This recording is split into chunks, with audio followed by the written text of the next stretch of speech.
नमस्कार. आज आपण मातीच्या भांड्यात एकदम घट्टसर दही कसं लावायचं हे पाहणार आहोत. त्याचबरोबर या अगोदर हा व्हिडिओ मी शॉर्टमध्ये बनवलेला आहे, परंतु शॉर्टमध्ये काही गोष्टी सांगायच्या राहून जातात, त्यामुळे मी हा व्हिडिओ लॉंगमध्ये बनवला आहे. लॉंगमध्ये बनवला तरी हा व्हिडिओ अगदी 2च मिनिटांचा आहे.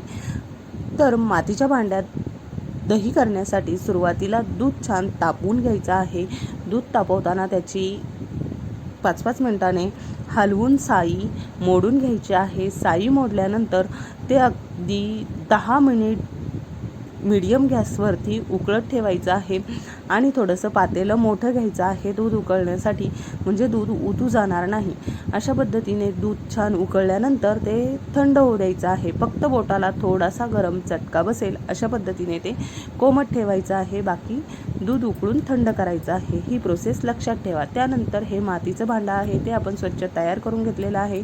त्याला आतून फक्त 2 चमचे दही सगळ्या बाजूने पसरवून घ्यायचं आहे आणि जे कोमट दूध आहे ते यामध्ये घालायचं आहे आणि 6 ते 7 तास हे फ्रीजच्या बाहेर ठेवायचं आहे.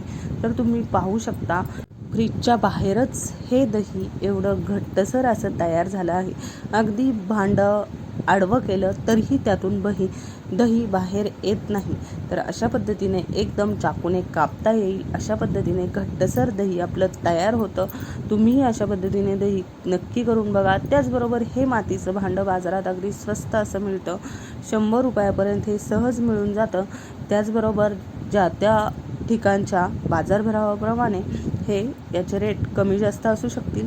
अशा पद्धतीने मातीचं भांडं नक्की घ्या आणि अशा पद्धतीने दही बनवायला विसरू नका, कारण की चवही याची थोडीशी आपल्या नॉर्मल दह्यापेक्षा वेगळी लागते. आणि आता चॅनलला सबस्क्राईब करा. व्हिडिओ